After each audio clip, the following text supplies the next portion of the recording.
concern you about the unknown and the unidentified flying object? Oh, yes, we discussed it at every conference that we had with the military, and they never were able to make me a concrete report on. Do you have anything on the subject, sir? No, I haven't had anything on the subject, and there's always things like that going on. The flying saucers, and we've had other things, you know.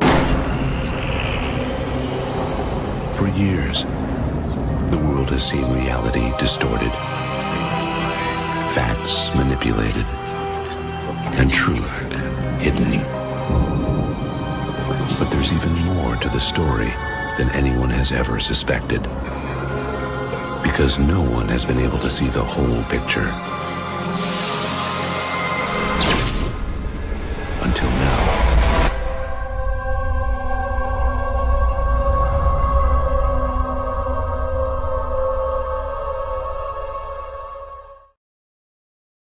G'day and welcome back to another episode of the Unexplained Rundown. I'm your host, Grant Levac, and if you've found this channel intentionally, then like me, you're intrigued by the unexplained mysteries of this mortal coil of ours, and you crave to know what's real and what is not. Thank you all for taking some time out of your Saturday to join me for this live stream. Got a couple of friends in the chat already. So Jimmy, good to see you, my brother. Thank you for taking some time out of your day to join me. Colin, also great to see you here as well. Clark Watson, another fellow Aussie, great to see you in the chat, my friend. Eddie Fong is here as well. So thank you all for taking some time out of your day for this live stream. So this is kind of a bit of an impromptu session. For context, yesterday I came across a document that's actually been publicly available for quite a while, but only found out about it yesterday. So today, that is really everything that we're going to cover off on in this episode today is kind of leading up to the revelations of that document. So yeah, it's probably not going to make some people happy. I was a little bit peeved when I read the document, but let me give you some context and a bit of a chronological history, chronology of everything that's led up to obviously the information that we're going to review today in this particular document. A quick reminder, obviously, feel free to like, share, subscribe. If you want this channel to continue to grow, please do get the word out on the street. Recently, the Unexplained Rundown was monetized, which was a really nice surprise. So if you feel so inclined, you're welcome to not only type questions into the chat as we go through, but if you want to submit a super chat or a super sticker, entirely up to you. It is greatly appreciated, but it is not something that I would certainly expect. If you do want to make some support the show financially, feel free. That will certainly, every dollar will go back into the cost associated with running these sort of live streams and videos that I do from time to time. All right, so with that aside, let's get into the good stuff. So leading up to obviously the document that I discovered yesterday, it's important that we go back a couple of months. We go back to February of this year at the Senate estimates hearing on the 15th of February, where Senator Whish Wilson, as we all know, Senator Peter Whish Wilson, the only Australian senator to date that has raised the issue of UAP in an Australian context and asked questions of the both former and current Chief of Air Force on UAP. So frustrating that he is still the only Australian senator that has had the courage and gumption to raise the UAP topic, but hopefully the efforts of my brothers and sisters around the country, we can help move the needle and encourage our elected representatives and members of the legacy media to take this topic seriously. So let's go back to the 15th of February of this year, where at the Senate estimates hearing, Senator Peter Whish Wilson questioned the current Chief of Air Force, Air Marshal Robert Chipman, on what Australia's response essentially would be in the instance where, say, a Chinese spy balloon was operating with impunity in Australian airspace, or if there was those three unidentified aerial objects that the US Air Force shot down, what would happen if that was something that Australia had to worry about?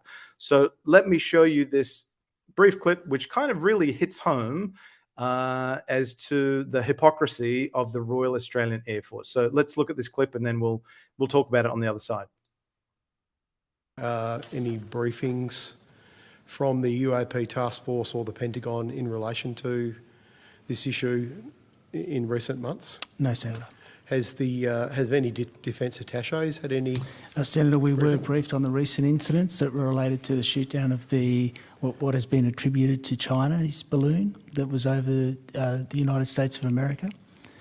We don't know if we were one of the 40 nations that were referred to in the press briefing, but we have been briefed by the US, and we have sought additional information from them through the air attaché in Washington. So specifically in relation to the Chinese surveillance balloon or spy balloon or whatever you want to call it, what about the three other?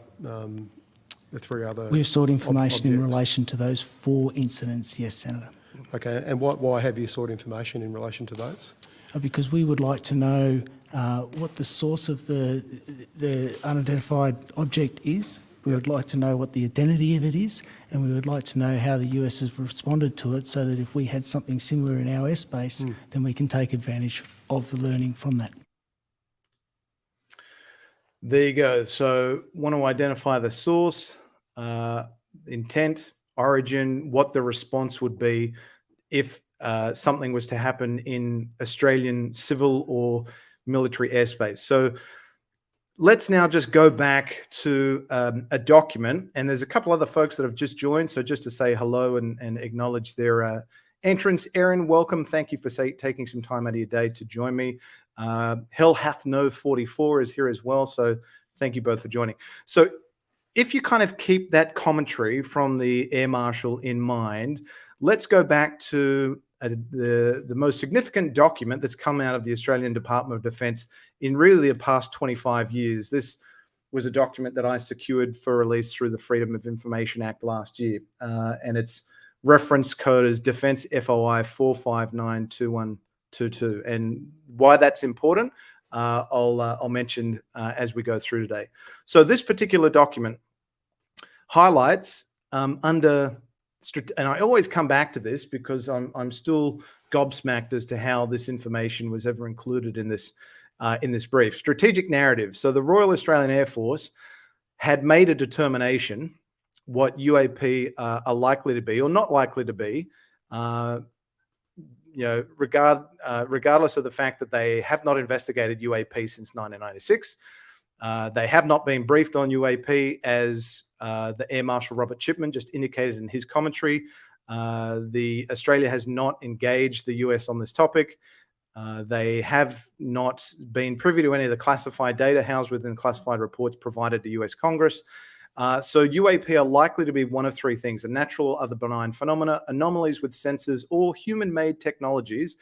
UAP could be other nation systems, either contemporary or advanced.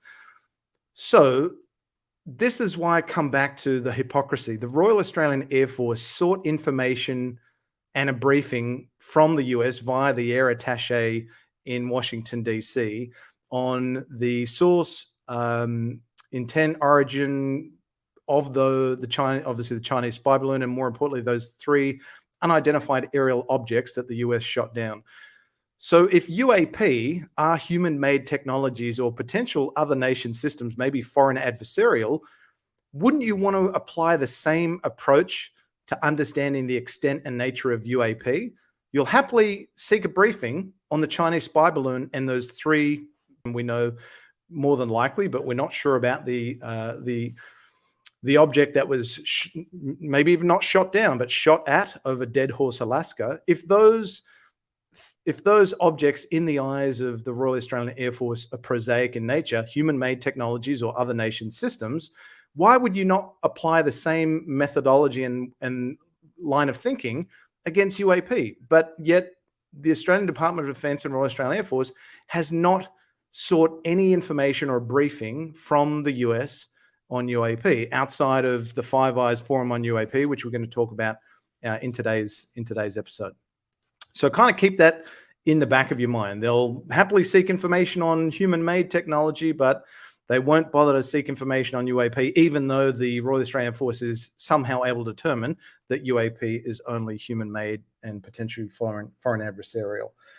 So that's a good segue into the next document that I want to showcase for you. So after that hearing in February of this year, I went after documentation, and my email address is on screen. I'm happy for that to be shown. So if any of you want to, at any point in time, engage me, if you've got questions or if I can assist you in your efforts to engage your elected representatives, you're welcome to reach out to me. So I submitted a Freedom of Information Act request to DFAT, the Department of Foreign Affairs and Trade, requesting copies of ministerial briefings and other briefing documents, reports, talking points, multimedia information, and so on, prepared for the Minister for Foreign Affairs, Senator Kennedy Wong, specifically pertaining to those 3 unidentified aerial objects that the US shot down in February. And I had to revise the request to include information that pertains to the Chinese spy balloon. So there was one document that was identified following submission of my Freedom of Information Act request. And this is what the Department of Foreign Affairs and Trade returned back to me. So it was a heavily redacted document on the Chinese balloon over the United States. And really what is interesting in the context of today's conversation is this one here. US shooting down unidentified objects. We, being DFAT, are aware of US and Canadian announcements about the shooting down of 3 unidentified objects across US and Canada airspace and remain in close touch with relevant authorities in both countries. The US assess these high altitude balloons did pose a risk to civil aviation. So DFAT has either been provided some information indicating that these 3 identified aerial objects were high-altitude balloons, were all prosaic in nature, or they're just making that assessment, based on information that's publicly available. So keep that in the back of your mind. So that leads us into now that was provided. That document I received on the 19th of May. So the hearing was on the 15th of February. On the 19th of May, I received that document through DFAT. Fast forward to a couple of days later, where there was a follow-up Senate estimates hearing scheduled for May. They usually take place a couple of times a year, your October, November, February, and then possibly one towards the middle of the year. Usually it's kind of, upwards of 2 a year. So in May of this year, a follow-up Senate estimates was scheduled, and I sent out a tweet, and this was on the 21st of May, just letting folks know that follow me on X or Twitter, that there was an upcoming Senate estimates hearing. And I kind of included the agenda for that Senate estimates. Now, unfortunately, Senator Peter Whish-Wilson is not a permanent member of the Committee for Defense, Foreign Affairs and Trade. He is a participating member, so he is allowed to participate, attend those Senate estimates and ask questions of those in positions of leadership in defense. And so essentially he was not able to attend that particular Senate estimates. Now, that was unbeknownst to me until the day, essentially, of the Senate estimates. So in the lead up to the Senate estimates, I submitted, when was it? I submitted on the 22nd of May, so a couple of days after that tweet, I prepared 20 questions for Senator Whish-Wilson for his consideration. Because again, our elected representatives have many constituents. They have so many topics that they're focusing on that are important to their constituents. For Senator Whish-Wilson, UAP is only one of them. He's a member of the Greens, so he's obviously got a lot of other issues that his constituents are asking him questions about and asking him to advocate for. So Senator Whish-Wilson doesn't have the time, energy, and effort that we all have to research, read up on, investigate this topic. So to assist Senator Whish-Wilson in his lines of inquiry and questioning at the Senate estimates, I was quite happy to prepare for him 20 questions that he could review, and I provided source information. I obviously won't go through all of these questions because not all of them were asked by Senator Whish-Wilson, so I don't want to give any of these questions away and potentially help the Royal Australian Air Force prepare for future questions that the Senator may have. But I tell you this because the questions that the Senator asked following on receipt of those questions, he actually asked a number of them. Now, he didn't ask them, obviously, at the Senate estimates in May, because, again, I put out there, the day prior. I think this was on the 30th of May, the day of the Senate estimates.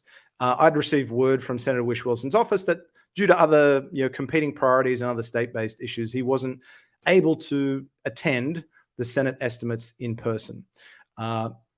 Not a big issue, because at a Senate estimate, senators are really only given between 8 to 10 minutes, participating members, I should say, not so much the permanent standing members, but participating members like Senator Whish-Wilson, they're only given about 8 to 10 minutes to ask questions.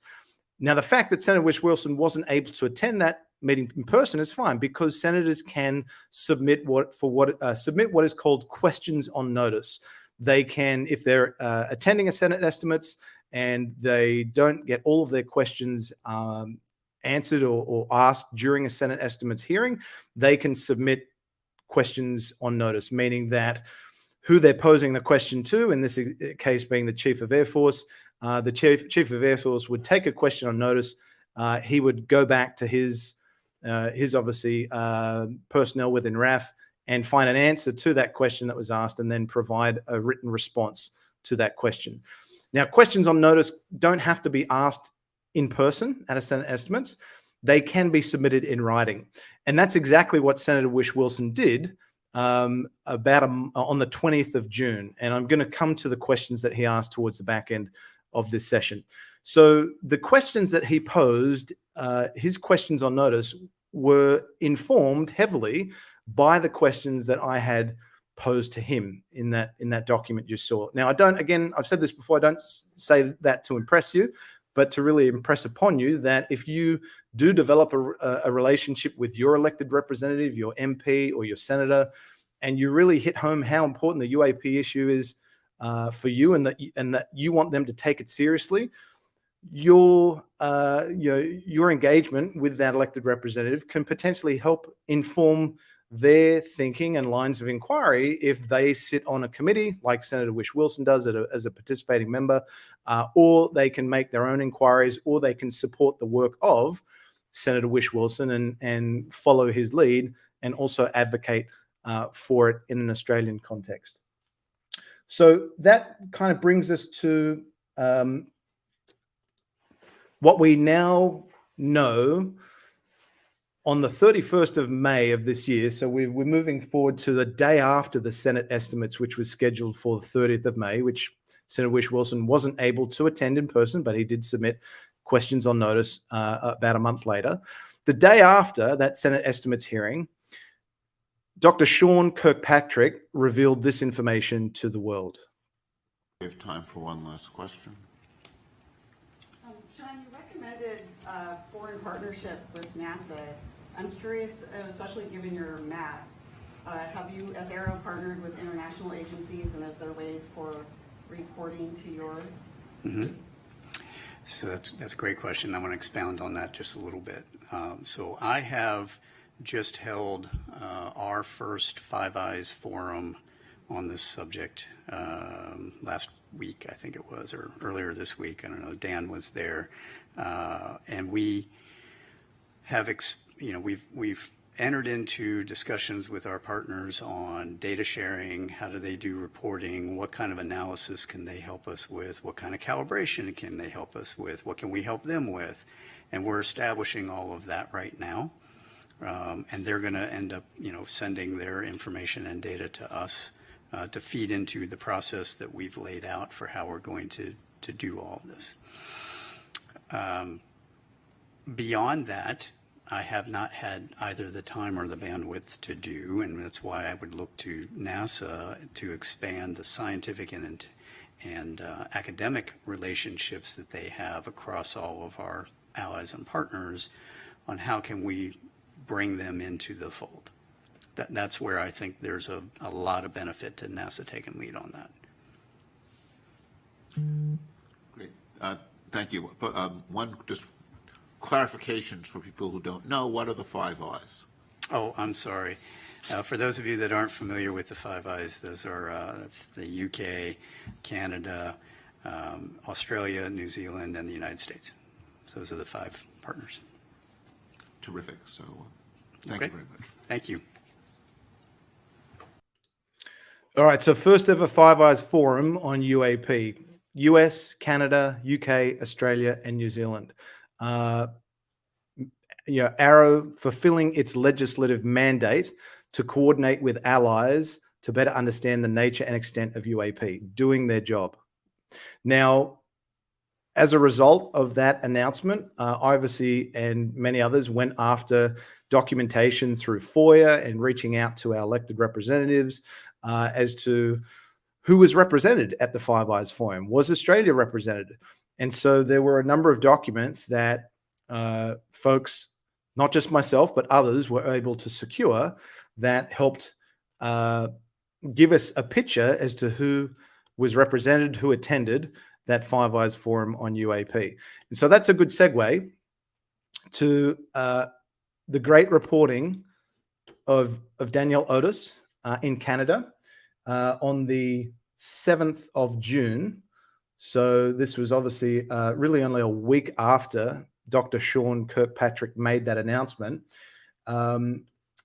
He was able to confirm, the Canadian military has confirmed it participated in a May 2023 forum for Five Eyes intelligence partners that was held by the director of the Pentagon's UFO research program. It went on to say, where is it? There we go. I believe it was, here we go. There's usually, okay. In an email, in an email to ctvnews.ca sent late Monday afternoon, a Canadian Defence spokesperson described the event as an informal forum for Five Eyes allies, which included a presentation, which you would take as a briefing from Kirkpatrick. Now, the only thing I wanted to see if it was in there, there was reference to, no, so we'll leave it at that. So Danielle Otis, some great reporting, 7th of June, a week after, confirming, as we would all pretty much expect, that Canada would be represented at that Five Eyes Forum on UAP. So then fast forward to really a couple weeks after that, and the good reporting from Defence Scoop, they were able to confirm, if I come down, that a New Zealand Defence Force representative based in Washington, D.C. attended the briefing that Kirkpatrick hosted. A spokesperson from the nation's government said, beyond that, they only added, for more information, you'll need to contact the U.S. authorities. Of the alliance members, so again, US, Canada, UK, Australia, New Zealand, of the alliance members, Canada provided the longest response to inquiries regarding the Five Eyes Forum. The Canadian Armed Forces, CAF, accounted for the primary representation of that nation, a spokesperson said. So you have both New Zealand and Canada sending representatives from their respective defense forces and potentially intelligence force community. We don't know. It's only indicating defense forces that they were represented. Now, come on down to good old Australia. Defence Scoop tried to reach out and get some comments from Australia. Meanwhile, a spokesperson from Australia did not confirm whether a representative from the nation attended the UAP meeting, and their response took a completely different direction entirely. stock standard response that you'll always receive if you reach out to defense media or the Minister for Defense. The Australian Department of Defense does not have a protocol for reporting or recording of unidentified aerial phenomena, UAP, or unidentified flying objects, UFO, the officials told Defense Scoop in an email. That wasn't even the question that was asked. They were asked who represented Australia at that Five Eyes forum. They came back with the stock standard response that we don't have anything to do with UAP, nor are we interested. So that's what we knew as at the 15th of June, that both New Zealand and Canada were represented.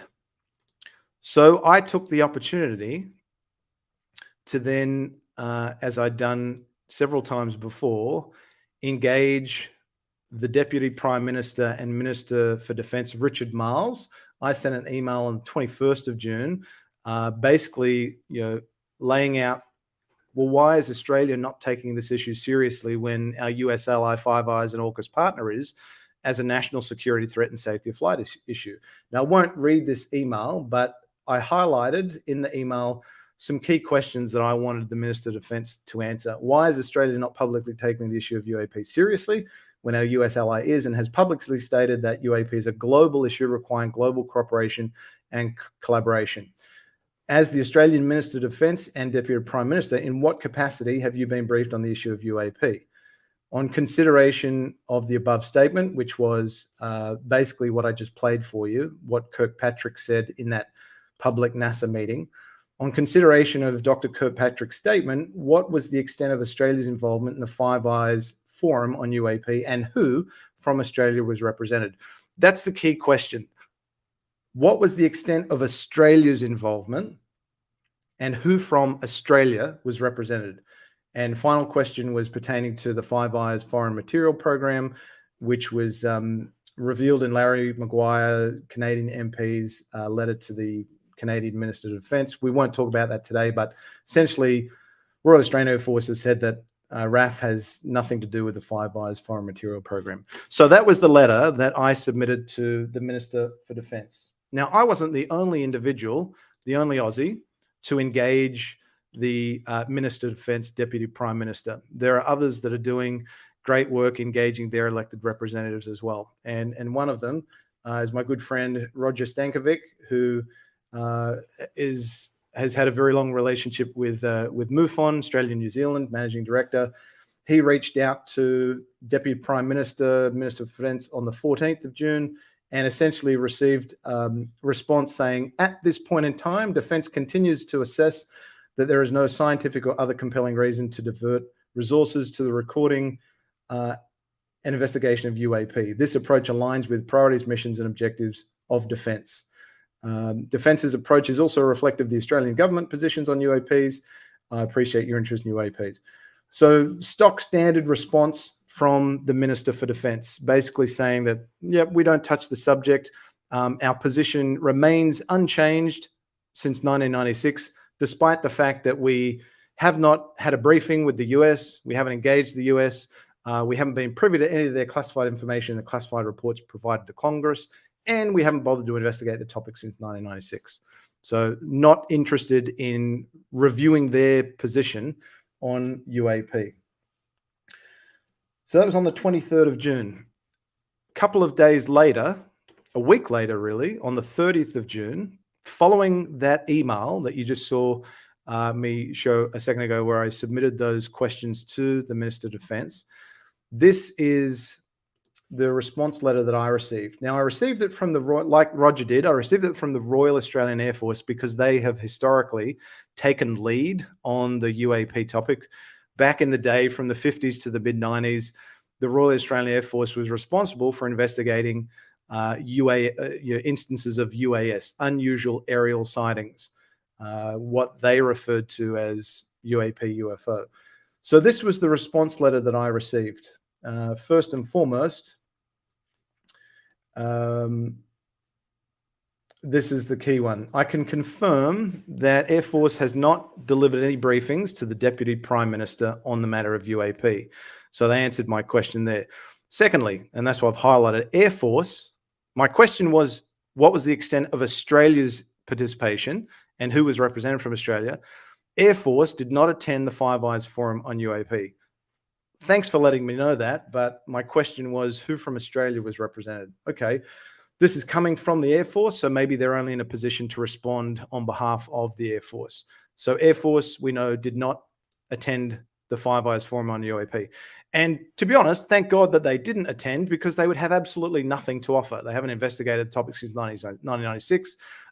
They have already magically determined that UAP are only human-made technologies and other foreign adversarial systems or other nation systems. There's no catch-all other bin in the vicinity of RAF's thinking whatsoever. So they did not attend the Five Eyes Forum on UAP, which is interesting because, again, we know that it was the Defence Force services for Canada and New Zealand that attended. So you would think that from maybe the UK and Australia, there would be some form of representation from the Australian Defence Force. If not Air Force, would it be Navy, Army, Space Command, and or maybe intelligence services as well? So we then found out on the 30th of June that Air Force did not participate in that Five Eyes Forum on UAP. That brings us to the questions that Senator Whish-Wilson submitted as questions on notice. So let me show these now, and I'm going to read through each of the questions that he submitted on. He submitted these questions on the 20th of June, and he received a response on the 19th of July. Now, I only found out about this document yesterday because questions on notice are published on the Australian Parliament's website, but they don't have any RSS feed, so you have to kind of manually check to see when questions on notice are published with responses. So just happenstance, I found this document yesterday. Even though it was published, the answers were given to Senator Whish-Wilson on the 19th of July. So Senator Peter Whish-Wilson asked the Department of Defence the following question upon notice on the 20th of June of this year. At Senate estimates on 15 February 2023, Air Marshal Chipman stated that, this is in relation to the Chinese spy balloon and those 3 unidentified aerial objects which you saw in that opening video package. We have sought additional information from the US through the air attaché in Washington. The question that Senator Whish-Wilson posed, has a response been provided by the air attaché?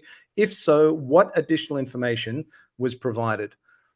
At the same Senate estimates, Senator Whish-Wilson asked the UK government, and this wasn't in the video package that you saw, but this is a question that he was asking. The UK government have recently said that they are now going to also look at their ability to detect, for example, slow moving objects that might be balloons or surveillance balloons or other objects, drones, who knows.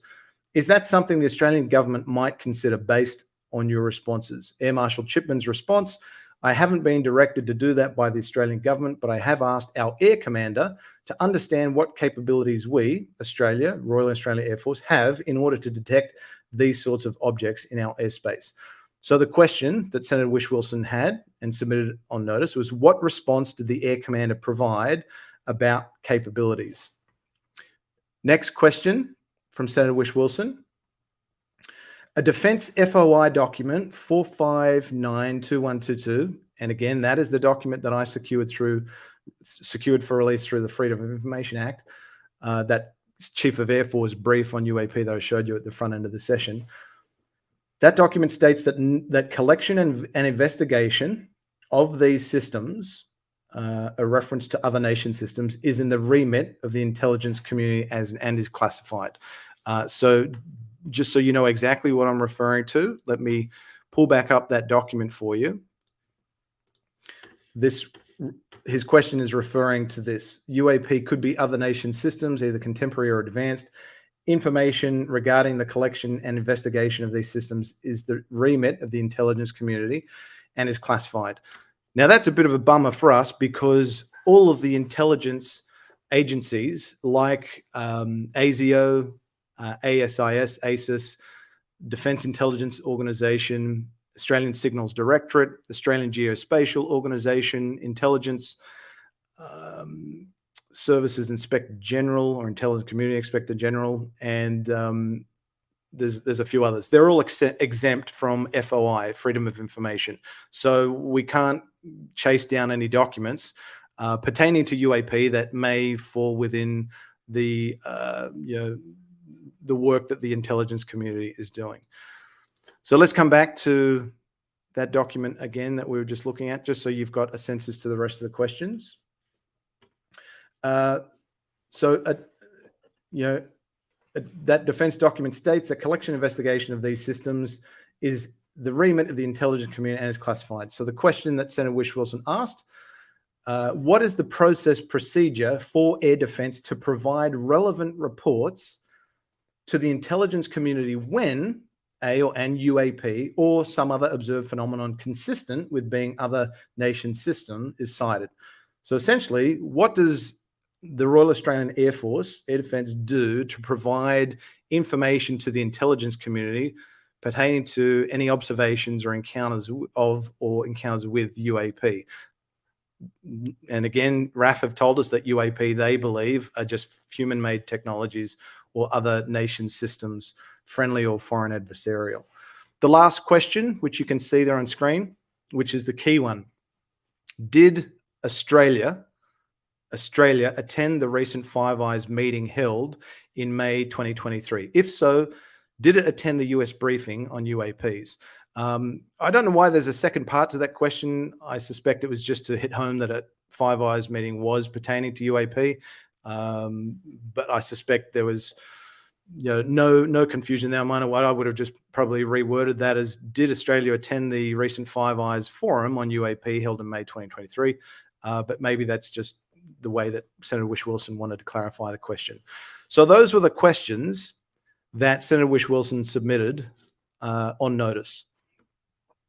So let's go through the responses. We'll start with the first question. Has a response been provided by the air attaché, again, in relation to the information that was sought on the Chinese spy balloon and 3 unidentified aerial objects that were shot down? If so, what additional information was provided? So that's the first question that we're going to focus on. And this is why, this is actually why it's important that you engage your elected representatives on this topic and ask these sorts of questions. These questions that Senator Whish-Wilson asked were kind of informed by the questions that I had posed to him. So that's why I say it's important. You can only go so far with the Freedom of Information Act. You can really get breadcrumbs, which lead to other breadcrumbs, and you can secure the release of some really interesting documents like the Chief of Air Force brief that I was fortunate to release. But, a lot of the time there are fairly lengthy periods where you wait for a response. Not so bad in Australia. The US is certainly a lot worse. But you have to be quite specific and know what you're going after. You don't want to be too specific because they may reject the request. You don't want it to be too broad because of the potential administrative burden that they may add to the FOIA team's workload. So you kind of have to be in that Goldilocks zone, be quite on the sweet spot, and know what you're going for. But again, FOIA only goes so far. So if you do develop a relationship with your MP or your senator and you highlight how important the UAP topic is to you, then that individual, that MP or senator, may be in a position to ask these sorts of questions, which solicit a response from those in leadership, whether it be defense or government.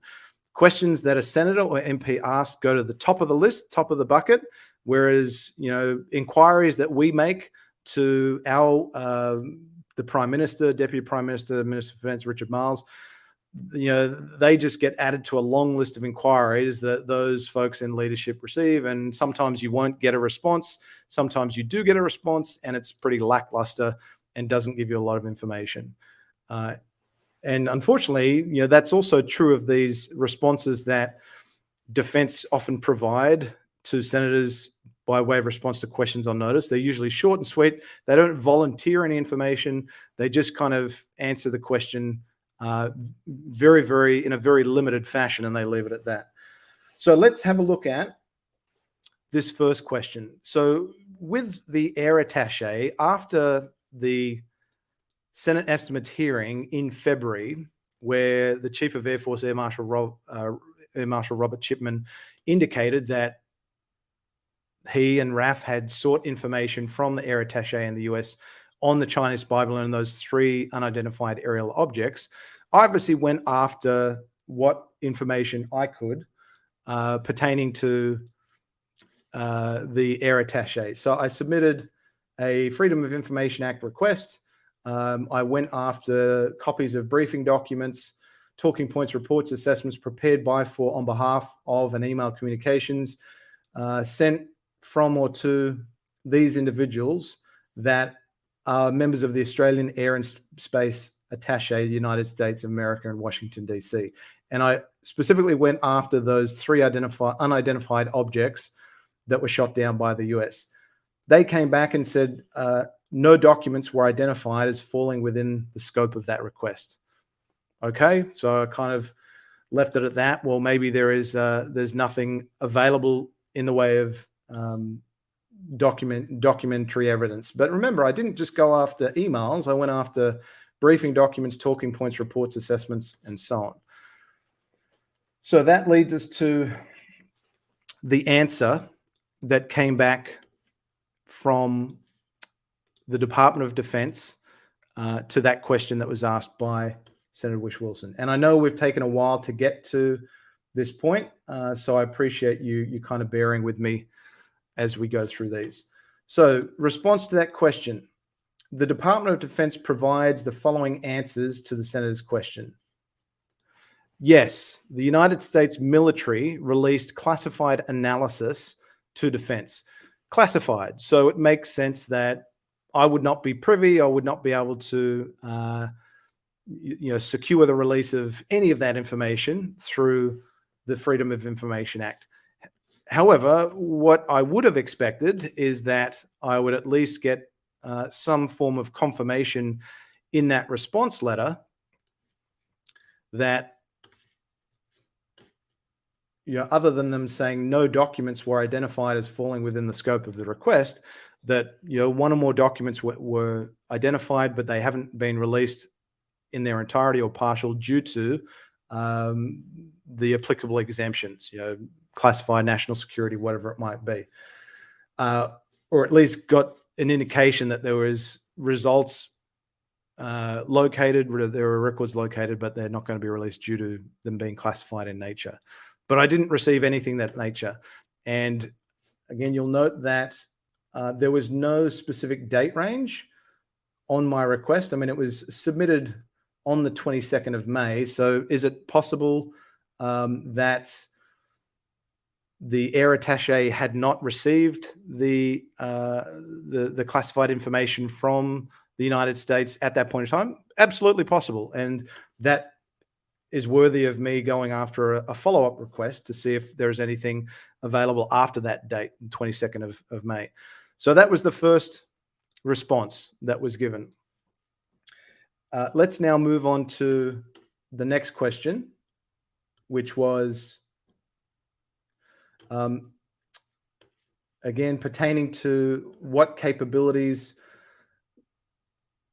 what was the question? It was, I haven't been directed to do, I've asked, this is it, I have asked our air commander to understand what capabilities RAF has in order to detect these sorts of objects, unidentified objects like surveillance balloons, drones, who knows what else they might be. And so the question again was, what response did the air commander provide about our capabilities to detect these in Australian airspace? So again, after the hearing on the 15th of February, I went after documentation. I tried to chase down documentation that would be applicable to the air commander. And so this is, let me show you, this was the request that I made on the 20th of February, 5 days after the hearing. I requested copies of briefing documents, email communications addressed to, sent from CC, the Air Commander, Air Vice Marshal Darren Goldie, for the period 28th of January to the 20th of February, the date that I submitted the request, that contain any of the following keywords. So basically looking for anything pertaining to the Chinese spy balloon, unidentified aerial objects, and including the typical terminology for UAP, UFO, and so on. I had to adjust the scope of the request, but essentially there was one document that came back, and I was like, great, this is a document that maybe will shed some light on what correspondence or what information the Air Commander provided to the Chief of Air Force, Air Marshal Robert Chipman. What was the document that I got back?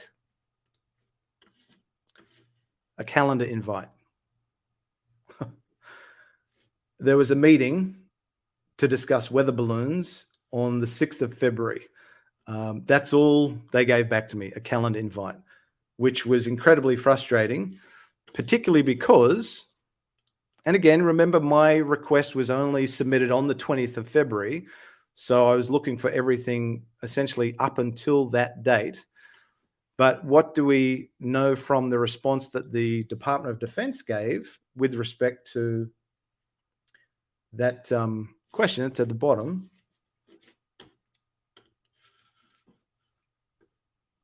The Air Commander provided a classified summary of relevant Air Force capabilities. It'd be great to learn what those capabilities are. And obviously that's classified information, processes, procedures, battle management systems, and so on. We know that not all assets are classified. So the assets that they use to detect, what those capabilities are to detect objects in the sky that can't be readily reconciled. And it would be very nice to know what that information is. But again, we're not going to get it because it's classified. I can certainly submit a follow-up FOIA request to at least verify that there are documents. There is a summary document that is classified pertaining to that. So when I say that we know that obviously, systems, processes, procedures for detecting this information, you're detecting objects that are unknown, and these capabilities obviously would be classified, but we know based on the reporting of folks like Keith Basterfield and Paul Dean and Isaac Coy and others that there are assets that are readily known about. And this was an article that Keith put out on his blog. If you don't follow the work of Keith Basterfield, I would highly encourage you to do it. He has some really good historical information on his blog. Just type in his name to Google. I'll include the link in the description below, but if you type in Keith Basterfield's name, you'll come up with his blog, which has some really great historical content. And so this is obviously going back to 2022, but Keith was talking about the number one remote sensor unit, 1RSU, based at the Royal Australian Air Force. So this is obviously capabilities of the Air Force base in Edinburgh. What are the sensors that they utilize for detection of aircraft objects that other nation systems or foreign adversarial? The Jindalee Operation Radar Network, JORN, which information pertaining to its operation is obviously classified, so you'd never get that released, but we know what the asset is. We know that there is a C-band radar.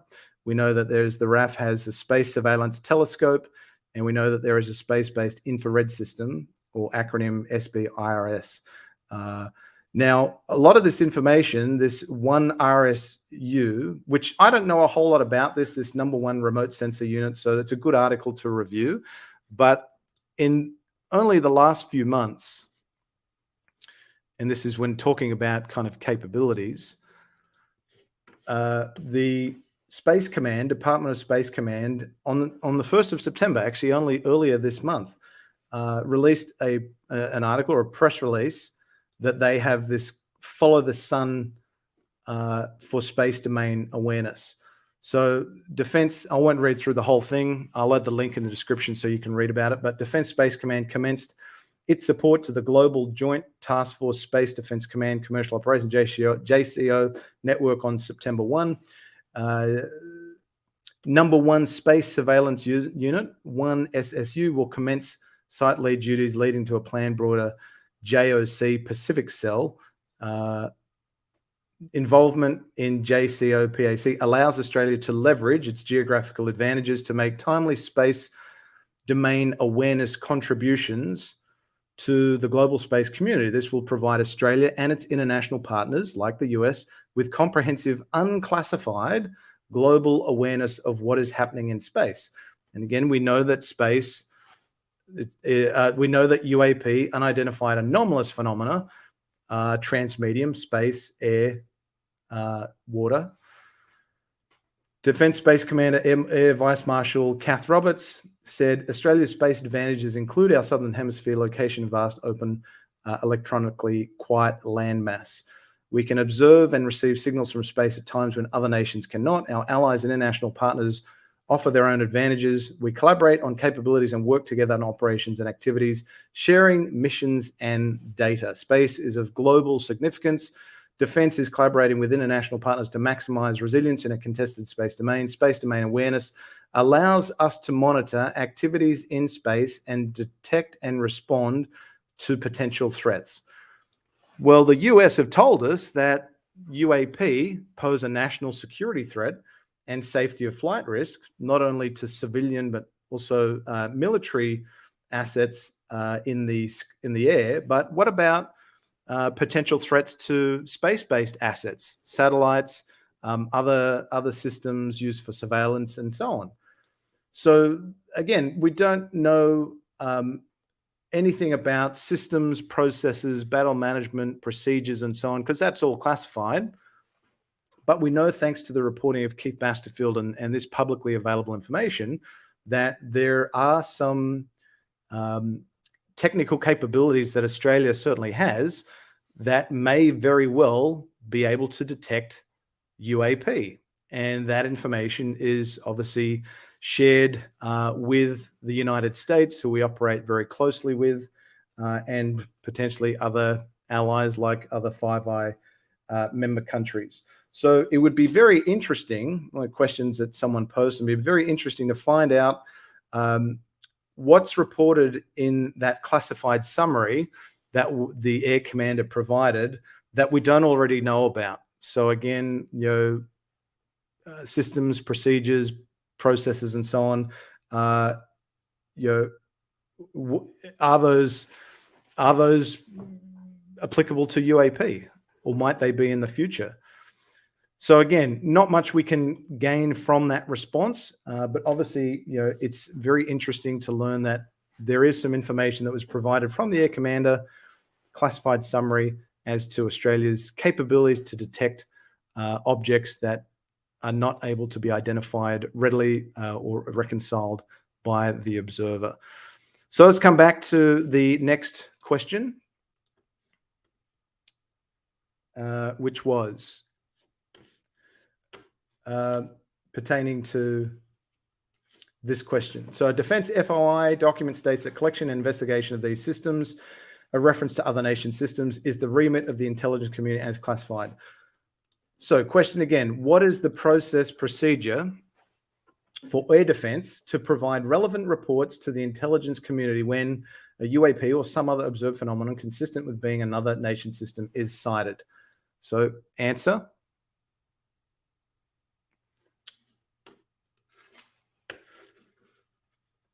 The Air Force Intelligence Surveillance, I won't highlight because it's hard to see, the Air Force Intelligence Surveillance and Reconnaissance, acronym ISR, capabilities, control, and reporting systems and procedures enable aircrew and air battle managers to gain awareness, and what's that next part of it?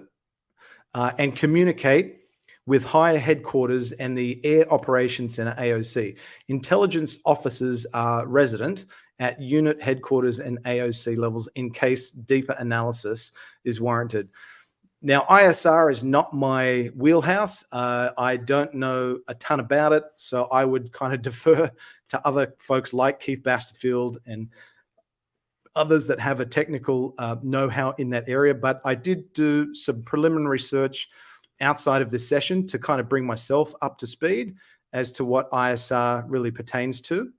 And so I came across a document from some years back titled Airborne Intelligence, Surveillance and Reconnaissance for the Future Australian Defence Force. So, and it's quite a sizable document. It has a pretty detailed index. If I show you contents, you can see it's upwards of 77 pages. But this was the key one, defining ISR. So what is ISR? Because I didn't know, so I thought I'd read up on it. Defining ISR, said to have been coined in the mid-1990s by the then Vice Chairman of the United States Joint Chiefs of Staff, Admiral William Owens. ISR has come to be seen as a vital component of the revolution in military affairs and defining concept of information age warfare. For the ADF, Australian Defence Force, the most important aspect of the change in operations heralded by the information age is the ability to increase vastly the speed and capacity to collect, organise, store, process, tailor and distribute information. This ability is encapsulated in ISR, which has been growing in prominence in the ADF in recent years, and is defined as ISR is an activity that synchronizes and integrates the planning and operation of sensors, assets, and processing, exploitation, and dissemination systems in direct support of current and future operations. This is an integrated intelligence and operation function. So that kind of gives us a sense as to what ISR is all about.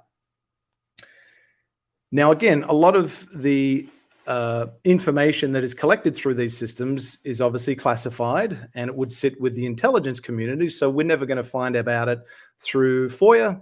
We're unlikely to ever get any detailed information via responses to questions on notice that senators on committees sit on, because again, you have to have the classification, you got to have the clearance, you got to have the right to know what that information is. So sadly, we'll never ever be privy to any of that classified information, but we can get scraps of information along the way.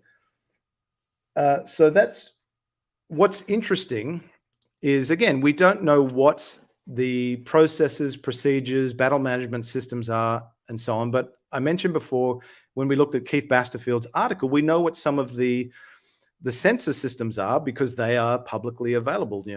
Dawn, space-based infrared systems, and so on. We also know, just based on the information that the Royal Australian Air Force publishes on its website at airforce.gov.au, that the Air Force has assets that are designed specifically, that cater specifically to ISR.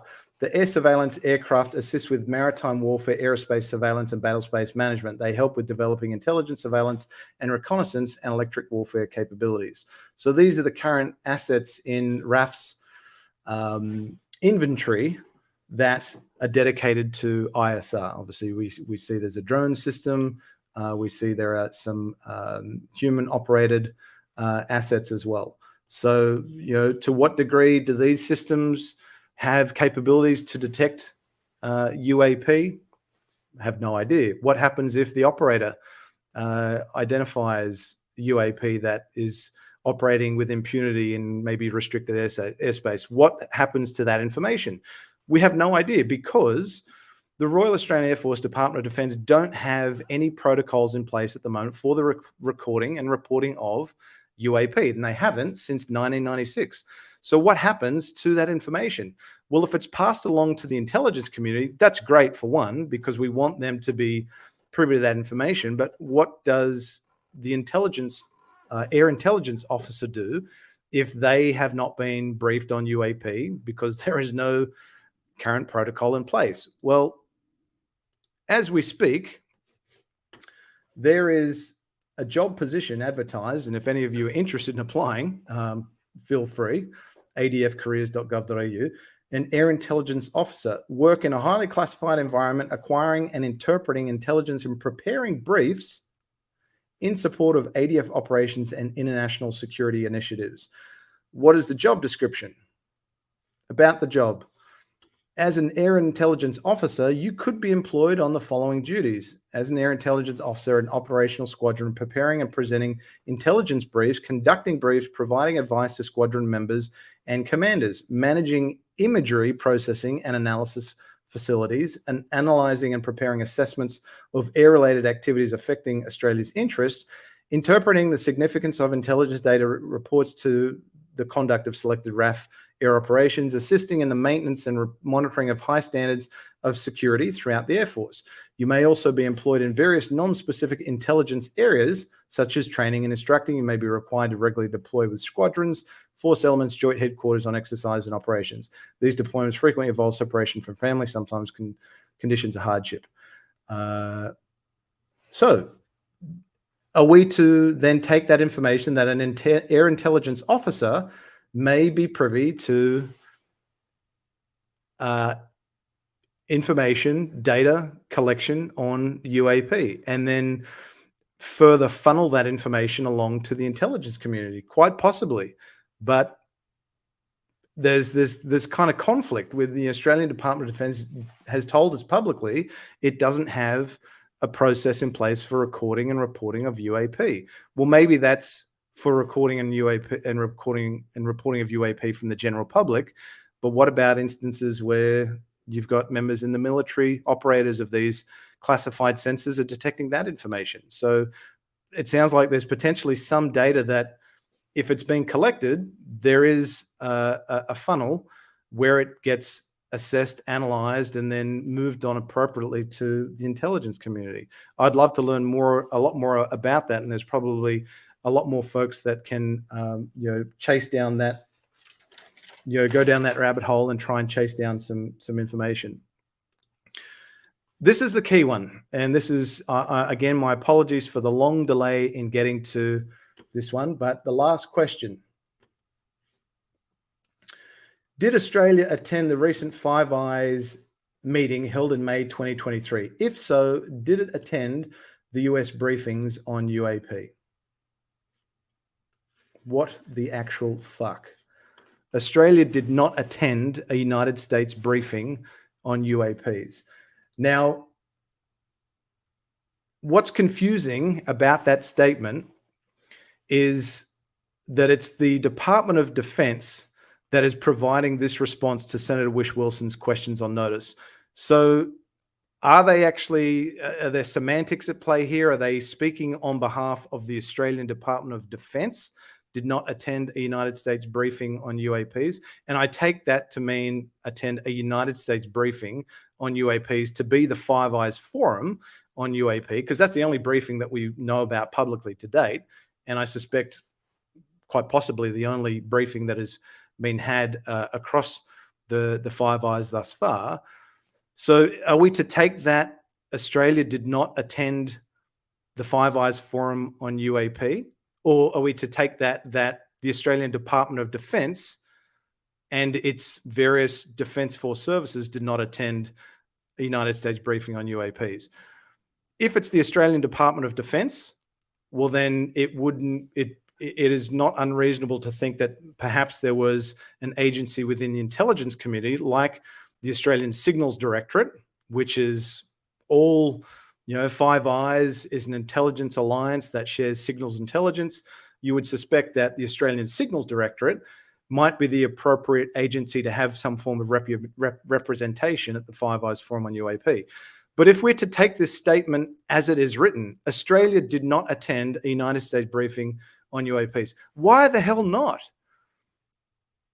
Did you refuse an invitation to attend that Five Eyes Forum? Did you decline an invitation to attend that briefing when RAF has actively sought information and a briefing from the United States via the air attaché on the Chinese spy balloon and the 3 unidentified aerial objects, but you won't accept an invitation to attend a briefing on UAP, which you've already told us are actually going to be foreign adversarial systems and human-made technologies? Is this quite simply a continuation of the Department of Defence's and Royal Australian Air Force's long-standing position that they have absolutely no desire to seek collaboration on this issue. Well, if that statement is true, that Australia did not attend United States briefing on UAPs, then sadly, RAF and the Australian Department of Defence still has its head buried in the sand and up its arse. It's not taking this topic seriously. It has no appetite to take it seriously and even acknowledge that a conversation needs to exist. And it has absolutely no desire to seek collaboration on this issue. Now, I've tried a number of avenues to seek verification as to which countries were represented at the Five Eyes Forum. We already know that Canada was there. We know that New Zealand was there. We don't know about the UK because they're being very mum on the topic. And Australia has now firmly indicated that it did not attend any briefing by the United States on UAP. That is a huge concern. And unfortunately, if it is true, means that we're still where we were. We're no further down the road since 1996. We're exactly in the same spot, which is absolutely shameful and embarrassing that Australia, a country that is always lockstep with the United States on every other defense issue, we follow them lamely on every other topic. We've just signed a half a $500 billion deal to purchase 3 Virginia-class nuclear attack subs, and we do everything else that the U.S. Department of Defense does with respect to defense, but we're not even touching the issue of UAP, not even prepared to accept an invite from the United States to be briefed on UAP and better understand the nature and extent of it and potential national security threats and safety of flight risks that UAP pose. The Australia will happily seek information and briefings on a bloody Chinese spy balloon and unidentified aerial objects which it believes are prosaic in nature, but it's not going to seek any information, attend a briefing on UAP more broadly, which the United States is investigating and doing its due diligence to investigate its origin, its intent, how should we appropriately respond to it, how to address a domain awareness gap, and so on. What the actual F is Australia doing? Period. Full stop. So we need some more clarity on that response, because it is, unfortunately, I think it's a bit ambiguous. It's not referencing Five Eyes Forum specifically there, but it's pretty, it's a bit of a kick to the guts if it's actually true. So, Australia is nowhere near where it should be in taking this topic seriously, which for someone like me who's invested so much time, energy, and effort to try and move the needle on getting folks in positions of leadership and understanding why defense does not have an interest in taking this topic seriously, it really, really is incredibly frustrating. Defense is doing absolutely nothing to bolster the security of Australia and its citizens by keeping this gaping domain awareness gap in place and not even taking the topic seriously. I don't understand why they would not want to at least attend a briefing to better understand, well, what's all this UAP stuff about that the US is raving on about? Let's at least hear them out and see what's going on. Did they reject the invitation? Did they decline it? Did they receive an invitation? Well, Dr. Sean Kirkpatrick labeled it as the Five Eyes Forum on UAP. He didn't call it the Four Eyes Forum on UAP, assuming the UK attended. He didn't call it the Three Eyes, Three of the Five Eyes Forum on UAP. He labeled it the Five Eyes Forum on UAP. So why then is the Department of Defense saying definitively that Australia did not attend the United States briefing on UAPs? Are they speaking on behalf of defense or Australia as the entire country? If it's just defense, then it's quite possible that the intelligence community attended. And that's what we're trying to get to the bottom of. So again, hypocrisy at play. So what can you do? As frustrating as that that answer is, what can you do to try and move the needle along and engage your representatives? I've said this time and time again. If you feel strongly for the UAP topic and you want your elected representatives and the Australian Government Department of Defence to take it seriously, then engage your elected representatives, engage the media, and tell them that you want them to take this topic seriously. I've said that time and time again, but don't just take it from me, because Ross Coulthart reiterated exactly that in the best possible way at the recent Q&A event that he conducted in Melbourne on the 12th of August, which I had the privilege of attending, and so many that are attending in the chat today attended as well. I'm thankful I got a chance to meet so many of you. But this is the call to action that Ross posed to those in attendance, and I'm extending to you by way of this brief package. So this is for those of you that did not attend Ross's Q&A event or didn't have an opportunity to watch the recording, which I will link in the description below. The simple fact is, you, the public, have power, because ultimately what Washington listens to, what Canberra listens to, is you, the voter. And believe it or not, a letter written to a Minister of Defence or a Prime Minister saying, this matters to me, it matters to me because ... It really matters if this starts becoming part of the forefront of the national conversation. I'm a firm believer in writing a bolshy letter. And it really does matter. If you write to the head of the ABC and say, why aren't you guys covering this issue? The Pentagon's admitted it's real.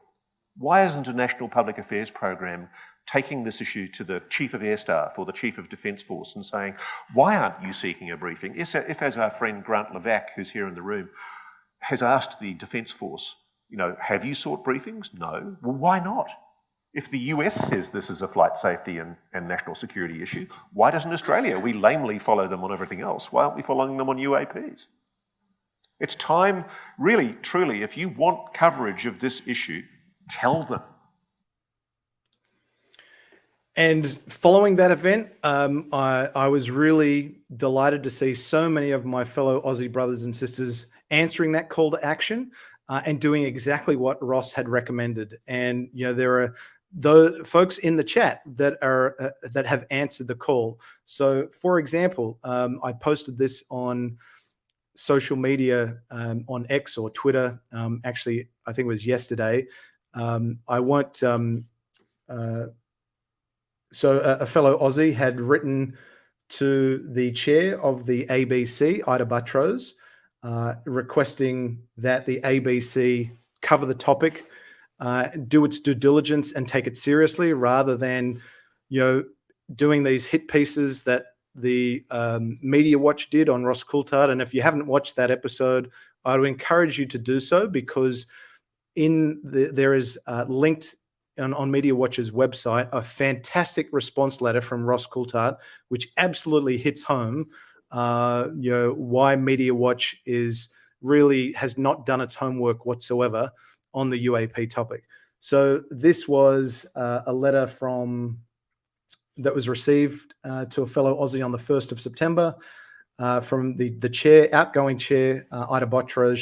She's moving on next year. But they basically said, thank you for your letter. Ita Buttrose responded, thank you for your letter regarding the ABC reporting on the topic of unidentified anomalous phenomena. ABC News and online have reported on the NASA's public meeting and subsequent findings. Well, what about the US? I mean, it's not just NASA. NASA's actually a very small part of it. ABC should be reporting on what's coming out of Congress, these congressional hearings with David Grush, Ryan Graves, David Fravor, and all of these US congressmen and men and women and elected representatives taking the topic seriously. My role as chair of the ABC is one of governance, policy, and strategy. I've therefore forwarded your letter to the managing director, who is responsible for content at the ABC, for consideration, which is great. Now, this is a pretty boilerplate letter, a response letter, and I've received confirmation that many of my fellow other Aussies have received this kind of same response letter from Ita Buttrose. So it's pretty much copy and paste, but at least folks are getting in contact with the legacy media and demanding that they take this topic seriously and treat it with the respect and that it deserves. And again, that's not the only example. My good friend Jimmy Sikowski, who's joined us today, thank you, Jimmy, for joining us. He's answered the call as well. And on the 23rd of August, he and his family members sent out a ton of letters to the legacy media, the ABC. But Jimmy is not the only one as well. There are others. So let me pull up another example for you.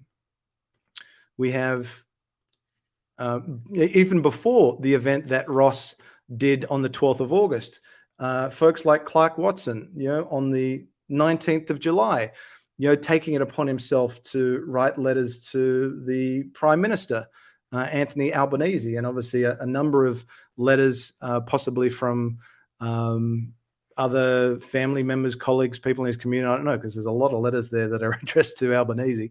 And I was really inspired by the likes of Jimmy, Clark, and others. So I did exactly the same thing. I decided to reach out to the legacy media as well. And so on the 23rd of August, I did the same thing. I prepared some letters and sent them off to the legacy media in Australia, the ABC, the SBS, 7, 9. I didn't do 10 because they're owned by Paramount, so they're a little hard to kind of reach out to. But I would encourage you to do exactly the same. And if you're not sure where to start, do feel free to reach out to me. There are other people in the chat that you can reach out to. Or if you really have no idea where to start, my email address, grantlevac@protonmail.com. You're welcome to reach out to me. If you want to use something similar to this letter, this is what I had sent to SBS, ABC, 7 and 9, requesting SBS coverage of unidentified anomalous phenomena. And I'll read this for you so you've got a sense as to what it includes. Now, I didn't come at it from the David Grush perspective. I really just came at it from, again, a national security and safety of flight risk. I write to you today to respectfully request the Special Broadcasting Services, SBS, direct involvement on the issue of unidentified anomalous phenomena, UAP, in Australian context, and kindly ask that SBS, under your current leadership, secure answers for concerned Australian taxpayers on why the Australian government and Department of Defence is not taking the issue of UAP seriously. The alliance between Australia and the United States is closer today than it has ever been. Their positions on the issue of UAP, however, could not be further apart. Australia's Five Eyes and AUKUS partner is currently taking the issue of UAP seriously as potential national security threat and safety of flight risk via the All-Domain Anomaly Resolution Office, AARO, established in July 2022.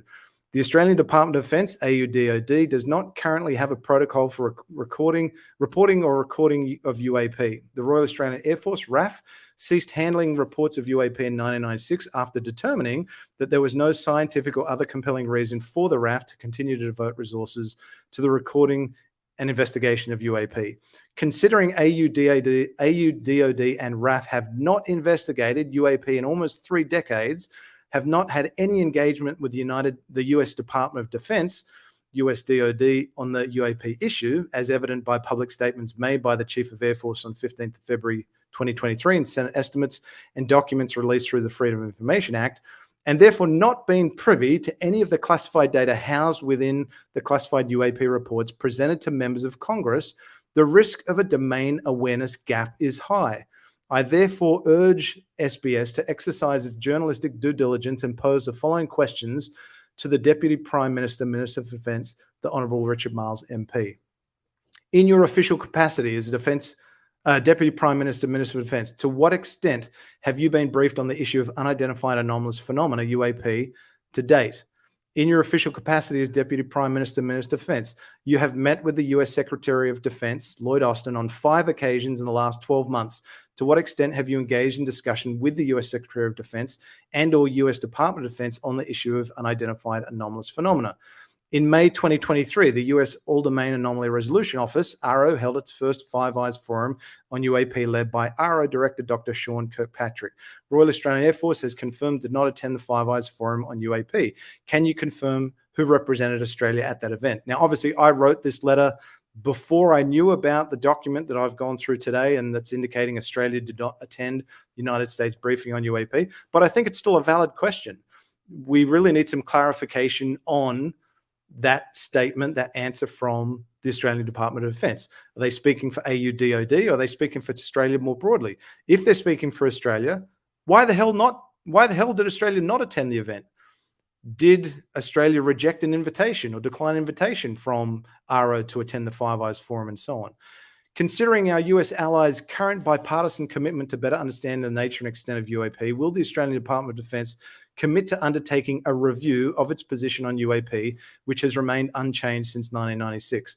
The United States National Defense Authorization Act that was signed into law in December 2021 mandated that the US coordinate with its allies and partners to better assess the nature and extent of UAP, Section 1683(b)(7) of the NDAA. Yet Defense FOI 459/22/21/22, which is that CAF brief on UAP, confirms that the Australian Department of Defence has no desire to seek collaboration on this issue. Why does the Australian Department of Defence have no desire to collaborate on the issue of UAP when our US ally does? At the Senate estimates in February 2023, the Chief of Air Force, Air Marshal Robert Chipman, publicly stated that Royal Australian Air Force, under his leadership, had sought information and a briefing via the Air Attaché of the United States in Washington, D.C., on the shoot-down of the Chinese spy balloon and 3 unidentified aerial objects. Why has the Chief of Air Force, Air Marshal Robert Chipman, not engaged his US counterpart to date on the issue of UAP, which, like the Chinese spy balloon and 3 unidentified aerial objects, clearly represent a national security threat and safety of flight risk? I hope SBS can help secure answers to these questions for concerned Australian taxpayers and elevate the conversation on UAP across the Australian government. I kindly request that you acknowledge receipt of this letter by way of written response at your earliest convenience. Sincerely. So that's an example of what you can do to engage the legacy media, and similar examples to engage your member of parliament, your senator. Highlight the importance of this topic for them. They know that as your constituent, it's something that's important to you. Ask them those sorts of questions. Ask them, will they publicly follow Senator Whish-Wilson's lead and support the work of Senator Whish-Wilson, back him, or even ask questions off their own bat, because Senator Whish-Wilson can't do it himself. So that would be my recommendation.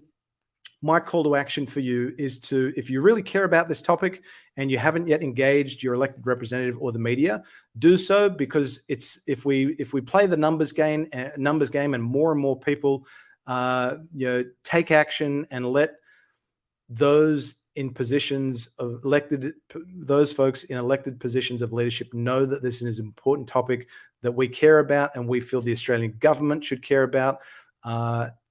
Us as taxpayers, we want you, the government, to take, and the media, to take this topic seriously, especially the ABC. They're government funded. So come on, get off your ass and do a bit more homework than just doing a hit piece on Media Watch. So continuing that call of action, and I know this has been a long session, probably gone a little bit longer than I anticipated. I'll leave you with this. Next month, October, next Senate estimate hearing. So we have 2023-2024 supplementary budget estimates, which is the Senate estimates. Defense is scheduled to have its Senate estimate hearing between those dates, Wednesday the 25th and Thursday the 26th of October. Why is that important? I would implore you to write to your member of parliament or a senator that is on the Senate committee or the Joint Committee for Foreign Affairs, Defence and Trade, and demand that they take this topic seriously, follow Senator Whish-Wilson's lead, and secure clarity for the Australian public and taxpayers on Australia's involvement in the Five Eyes Forum on UAP. Did Australia, is it correct that Australia did not attend the Five Eyes Forum on UAP? If not, why the hell not? Why did Australia not attend? Why did it reject an invitation or decline an invitation to attend a meeting that is clearly being come at from a national security and safety of flight risk perspective. So in preparation for the Senate estimates hearing next month, if you want to take it upon yourself to engage your senator, I'm going to add these links in the description below, but the Senate Standing Committees on Foreign Affairs, Defense and Trade, the membership, this will be linked in the description. So if you so desire, you can engage these permanent committee members, Senator Raf Ciccone, Claire Chandler. If you want to do it for the senator that is respective of your home state, feel free.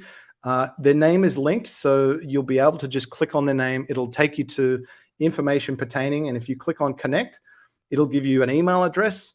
It'll give you possibly a website where you can get other information, a phone number, their registered office, and so on. If you want to reach out to your respective senator that is a member of the Committee on Foreign Affairs, Defense and Trade, do so. I've already engaged Senator Peter Whish-Wilson and have an ongoing engagement with him. He is a participating member, meaning he's invited to ask questions at Senate estimates.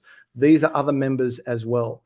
So if you know from the list who your senator is, I would implore you to reach out. There is also the Joint Committee, and again, links in the description for you, the Joint Standing Committee on Foreign Affairs, Defense and Trade. About the committee, the Joint Standing Committee on Foreign Affairs, Defense and Trade is established under a resolution of appointment passed by that. It gives you information about the committee member. The role of the committee is actually probably the one that's more appropriate. Gives you a sense as to what the role is and who the committee membership is. The membership of the Joint Committee is obviously greater than the Senate. You've got your committee members. Again, their names are linked, so you can just locate the individual that is appropriate for your geography. You can feel free to engage more than one if you so wish. I'm going to engage those that are representative of Victoria because I live in Melbourne. So you can see it's quite a long list. And the more people in positions of leadership that hear from their constituents on the UAP topic and understand how important it is and how seriously we take it, the better, I would say. So I would leave you with that. If this topic's important to you and you want them to take it seriously and secure greater clarity for us as to, well, what the hell is Australia doing about UAP? Did it attend the Five Eyes Forum or didn't attend the Five Eyes Forum? If it didn't, why the hell didn't attend? And we can go from there. So again, I know a long Q&A, folks. Thanks for bearing with me. A lot of comments and questions have come through, so I do want to give you an opportunity to show your questions and comments on screen. Mark, thank you for your comment. Australia are so slack at this stuff, like ostrich. They have their head buried in the sand. Unfortunately, it is, you're right on the money there. Redacted media, publicly, Australia wants nothing to do with it. In reality, they are part of the cover-up within the Five Eyes program. Yeah, I would tend to agree that publicly they're saying the old, move along, folks, nothing to see here. But what's happening behind the scenes, potentially with the intelligence community, is maybe another story.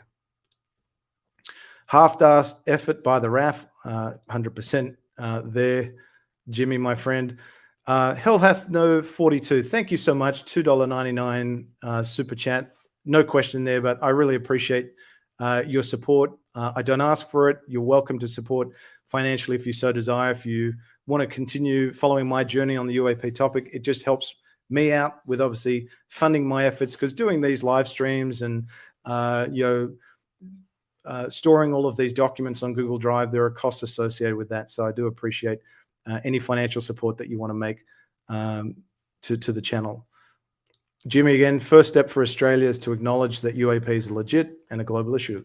100%. Ross Coulthard said time and time again, we as Aussies, we just want the UAP issue topic to be acknowledged. We want UAP to be investigated, and we want a conclusion reached as to what UAP are. We're not even at the acknowledged stage yet. Defence has no desire to collaborate on the topic, and clearly, based on what you've seen today, they're They just want to clean their hands of the whole thing. They don't want to touch it. Ree Diamond says, maybe you and or Ross Coulthart should be the go-to guys for reporting and go over this stupid government's head straight to Arrow. I appreciate your vote of confidence there, Ree. I would suggest that there are other avenues that are probably more appropriate and better resourced. MUFON, think of MUFON what you will. MUFON has a reporting mechanism in place. People that observe a UAP, they can report it via MUFON. There are other reporting channels as well. I know not a lot of people think maybe highly of Enigma Labs, but they have a reporting mechanism.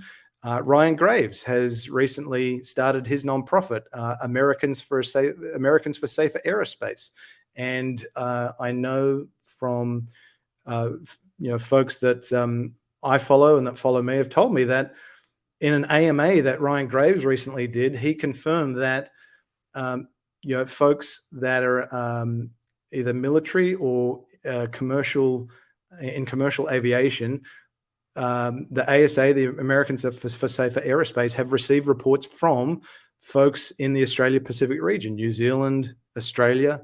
So if folks aren't comfortable, reporting this to the police, because that is what the Australian Department of Defence and government recommends that Australian members of the Australian public and military do. If you see a UFO or UAP, contact the cops, call the cops.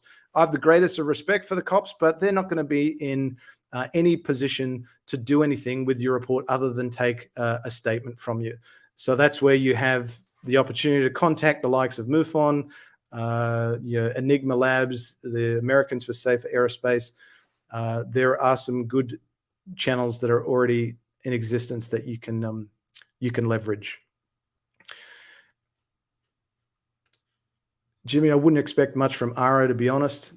Well, yeah, I mean, if you go off what they've done to date, it doesn't instill a lot of confidence in the American public, those that are in the American military, and us in Australia. I mean, look how long it's taken ARO to get its website up and running. And to be honest, it's a pretty crappy website. There's not a lot of information that is on there that we don't already know about. I mean, someone could have whipped that up quick smart on, on one of the easy website builders that are out there. I mean, how many tweets has ARO put out since July of last year? One tweet, but it's hopefully promising that ARO is now falling under the remit of the Deputy Secretary of Defense, Hicks. It sounds like she's really wanting to move things along and get ARO fully resourced and to best utilize its full funding that it's now got. So who knows? Maybe it'll time will tell and see how interesting the needle moves along with what ARO decides to do. Hell Hath No 42, incredible work, Grant. Thank you, and thank you again for your kind, generous donation. I implore you to keep on digging, and that brick wall you keep coming up against will crumble. Love always from Worth. Thank you for your support and kind words. I truly appreciate it. Right on, Jimmy. Let's all help this cause. Yep, that's very much the response that I had when I read this document yesterday. Aaron, what the hell indeed? Jimmy comments, the Department of Defense declined to engage the briefing on UAPs, question mark. Yep, Eddie's got it right on the money. For F's sake, it says Australia full stop. If true, you got it, Jimmy. What a joke indeed. Shameful, embarrassing, and awful that if Australia is not attending Five Eyes Forum on UAP and declining invitation, why the F would you decline to follow the US's lead on this topic when they've given you an open invitation and you do everything the US Department of Defense says to Australian Department of Defense, jump, and we say how high, but we're not following them on UAP topic? Is that because we're waiting for instructions from the US? You've just been given a bloody invitation. What more of an instruction do you want? I don't understand it. First step for Australia is to acknowledge UAPs, full stop. And thank you, Jimmy, for your support. I will continue to keep punching indeed. 12 centimeter, 12 cm32, no need to attend if already fully up to date with the info. Again, are they though? Are they fully up to date? Well, publicly, they're saying no, because they haven't had any engagement in the US whatsoever. They haven't investigated the topic since 1990. So publicly, they're saying one thing, but are they saying something completely different behind closed doors that sits within the gatekeepers of the intelligence community? Possibly. Is it possible the Department of Defense could be lying?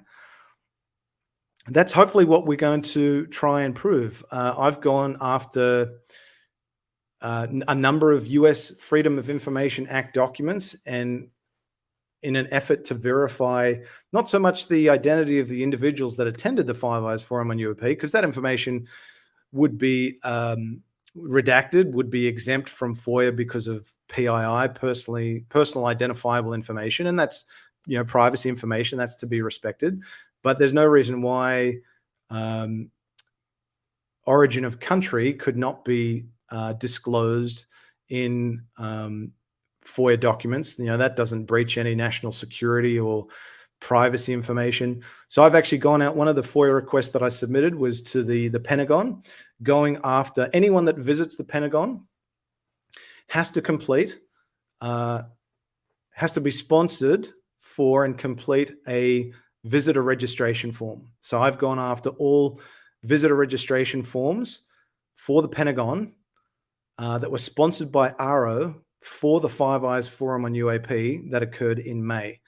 Now, who knows if that FOIA request will yield any fruit?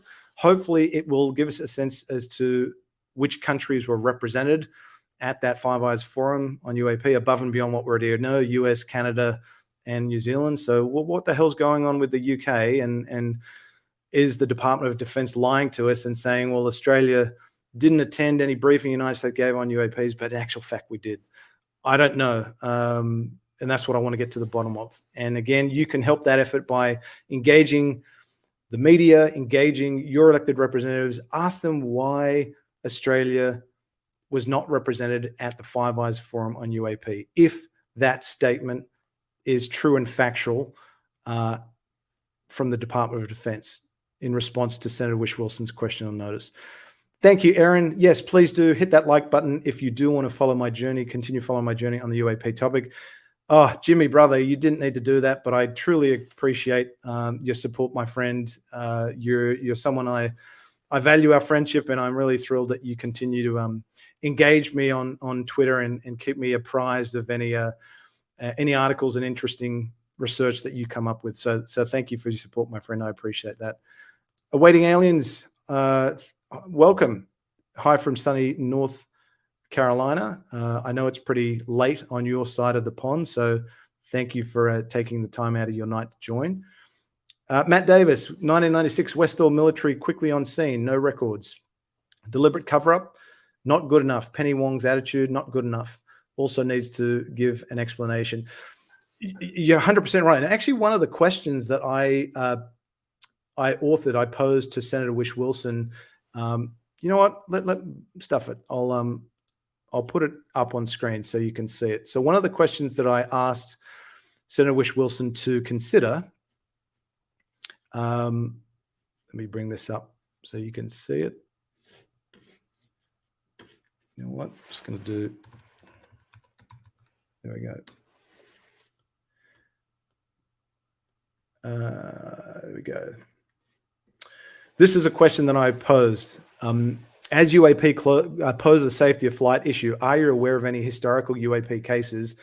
This is a question that I was suggesting to Senator Whish-Wilson that he consider asking of the Chief of Air Force, Air Marshal Robert Chipman, obviously at the May Senate estimates, which he didn't attend. So hopefully, maybe there's an opportunity for Senator Whish-Wilson to ask this next month at the October Senate estimates. So as UAP pose a safety of flight issue, are you aware of any historical UAP cases in an Australian context that remain unsolved to this day? If yes, could you kindly elaborate? 13, please afford me the opportunity to inform you of a historical incident of concern. On the morning of 6 April 1966, several hundred school children and teachers at the Westall High School in Clayton, South Victoria, reportedly observed a UAP in the skies above and in close proximity to their school. The UAP was reported to have descended and or made contact with the wooded area known as the Grange to the south of the school. And then I obviously included for reference the article of the day that came out a few days after the incident. Despite corroborating eyewitness accounts of a military presence on the scene shortly after the incident and subsequent reports that the then Department of Supply and Air Force formally investigated the incident, 57 years later, no official government record or explanation has ever been provided as to what was observed in the skies above the Westall High School. Whether prosaic in nature or not, the UAP reported in this incident posed a hazard to people and property, as well as a safety of flight risk to aircraft on approach to and departure from Moorabbin, not aircraft, should be from Moorabbin Airport. There's a spelling error on my part. As this incident occurred at a time when the Air Force and Department of Supply were formally investigating reports of UAP or unusual aerial sightings, as were reported back then, to your knowledge, did the Air Force ever conduct an investigation into this incident? If yes, what were the findings of the Air Force as to the nature and origin of the UAP? And can your office kindly provide a copy of the report? If not, could you kindly take that question on notice? So I would very much love for Senator Whish-Wilson to ask that question, because the Westall incident continues to be a complete enigma and mystery. 57 years later, we still have no official explanation or document from the government, federal, state, local, or the Australian Department of Defence that has ever given us an inkling as to what was observed in the skies above Westall High School and in the Grange area on the 6th of April 1966. Matt, if you haven't seen on my channel, I only recently did a bit of a deep dive on the Westall incident called the Westall Witnesses. I had the opportunity, privilege to talk with a number of the primary witnesses on the day. So I suspect you have seen it, but I'll just use that as a shout out to anyone that's interested to learn about the Westall incident.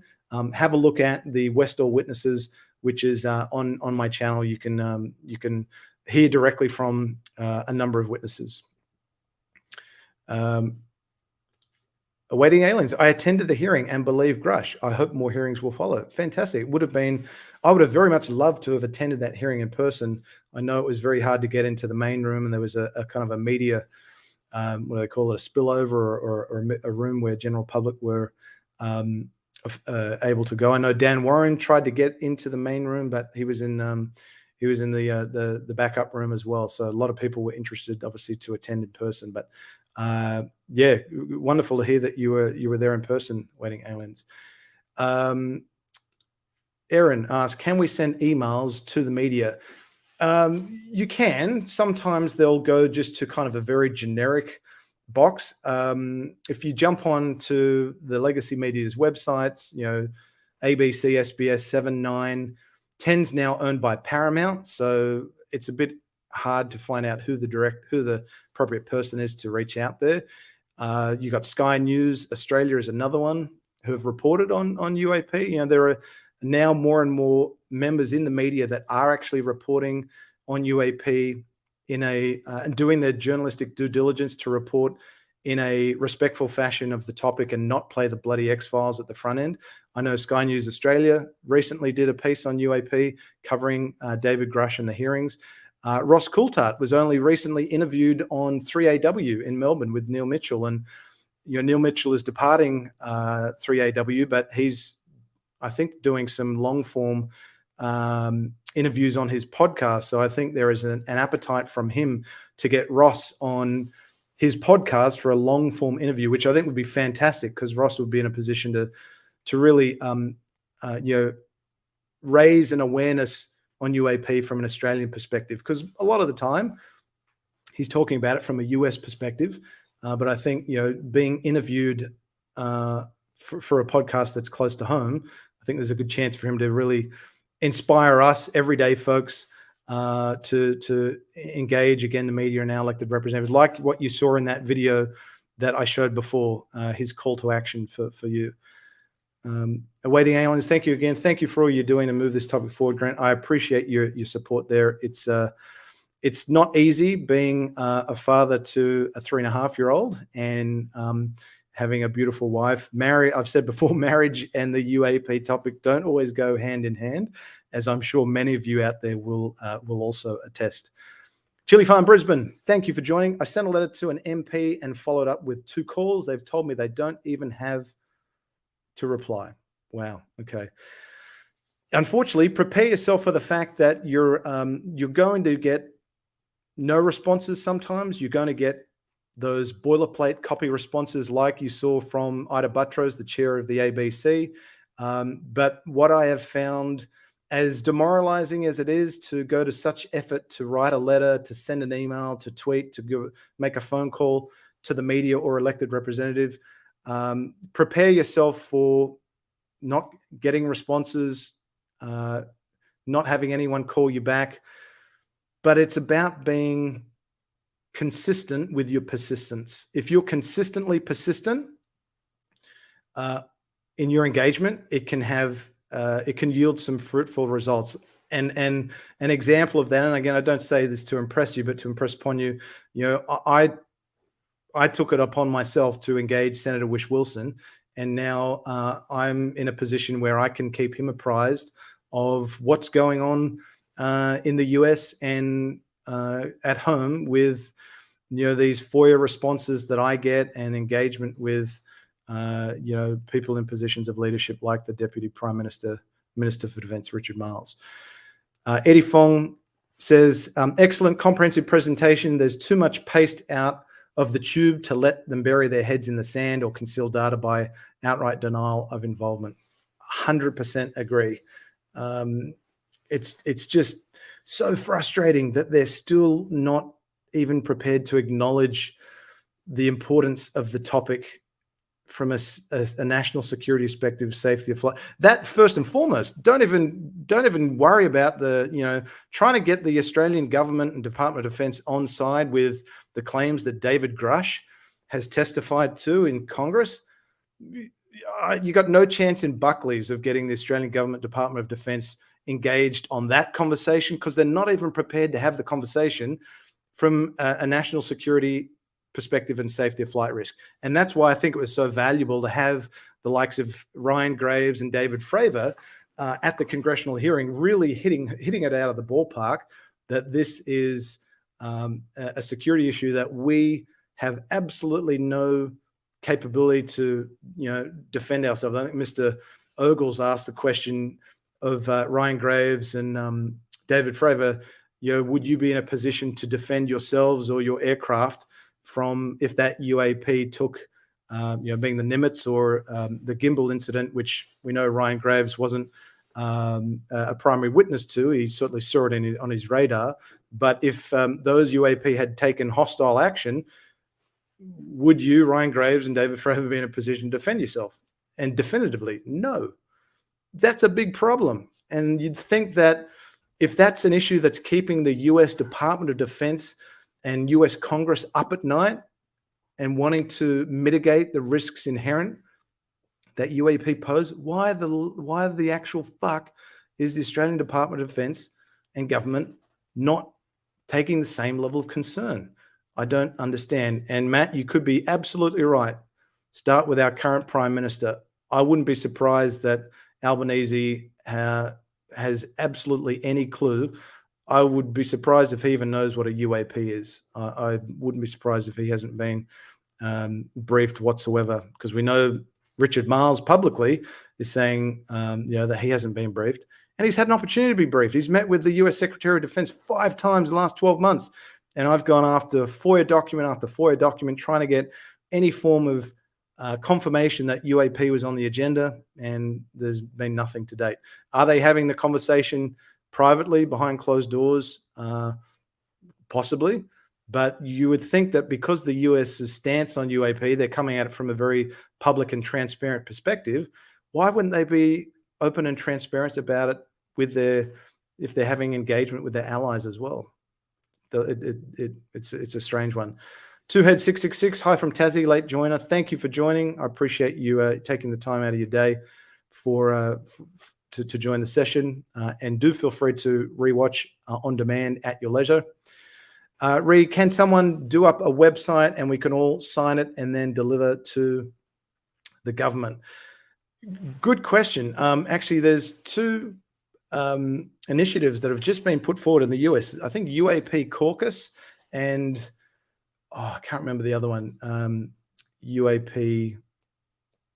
Anyway, some folks that have put together a really cool website system where you can engage your elected representatives and fire off, correspondence through this one website. I agree. It would be great if we could do something in Australia. Because that doesn't exist at the moment, what I would suggest you do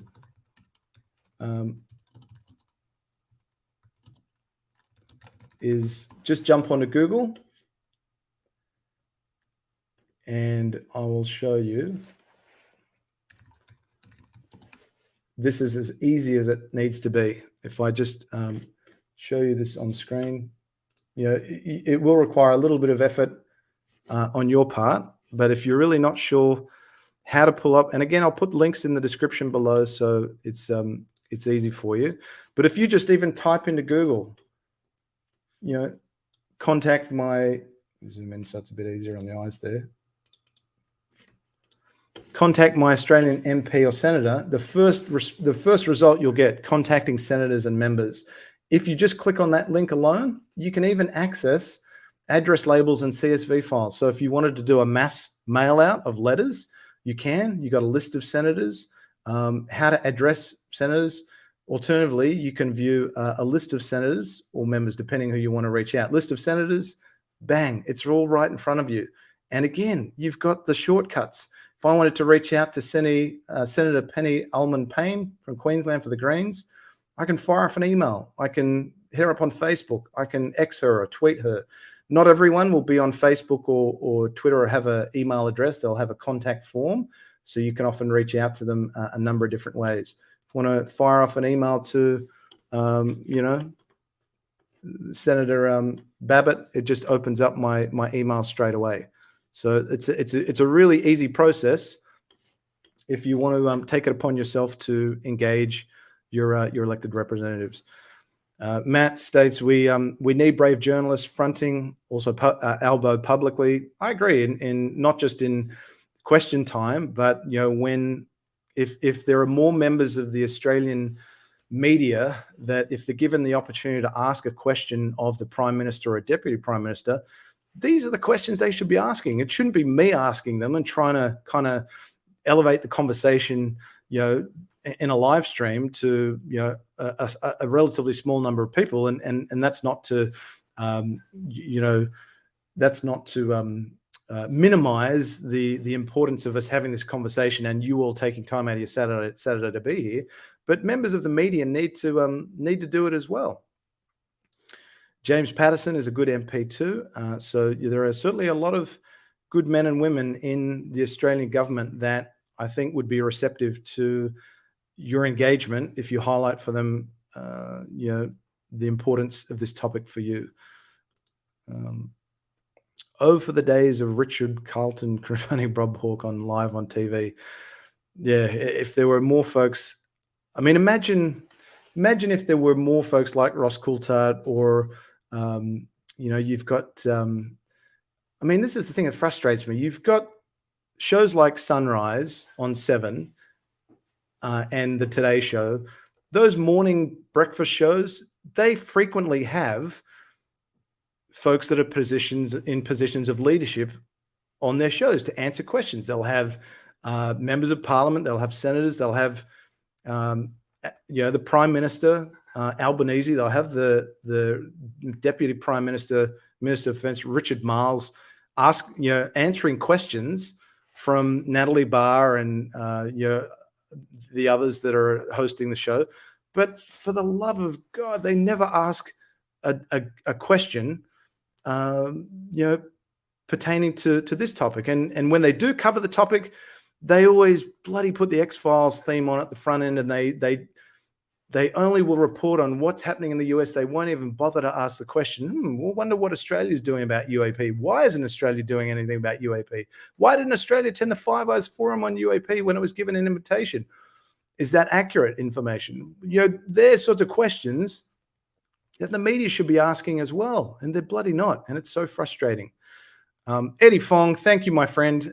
Very generous of you. You didn't have to do that, but I do appreciate the support. Thank you all for your effort on such a frustrating task. It is frustrating, but it is important to us. So we do, we do it out of a passion for it and a love for this topic. At the end of the day, I come at it from a very skeptical mind, but I'm also, with an open mind as well. So I do like to let the data and the information guide my thinking, and it's a topic that's important to all of us, and we are all advocating for the Australian government to take it seriously as we do, because we're all proud. And I can speak for myself, a proud Australian. I'm proud of the alliance that we have with the United States, and just from a standpoint of discovery, I want Australia to be at the forefront when the US cracks the mystery. We find out what UAP is. No matter what UAP is, UAP, if it is just black budget technology that's being tested under the cover of darkness and misinterpreted or misidentified as UAP, okay, so be it. But just be upfront and tell us about it. Or if it is something more exotic, it's not prosaic, it's exotic, it's non-human intelligence. Holy crap, that would answer one of the big three questions of our time. Are we alone in the universe? I would love to be alive and see my daughter grow up in a world where we know for sure, we have confirmation that we're not the only kid on the block, so to speak, as Avi Loeb often puts it. So Melissa, thank you for joining. Melissa, I wonder if the Westall witnesses have written to Albo asking for some truth before they'll pass on. They deserve clarification. It's a good question, and I do. And if you've watched the Westall witnesses video that I did, one of them in particular, I know this is a sentiment that's shared by a few of them, is they're not so worried about or care for what it was that was observed above in the skies above their school, Westall High School, on the 6th of April 1966, or what allegedly landed or hovered near the ground in the Grange. They want to know why it was covered up, and they want to know why they were told to shut up about it. They were told you can't talk about what you've seen today, and they were just told to be tight-lipped. Why? How frustrating it would have been as a 13-year-old or a 16-year-old seeing something so fantastical that you'd never seen anything like it before. You don't know what it really is. I mean, flying saucer in shape, but you're really not 100% sure what it is.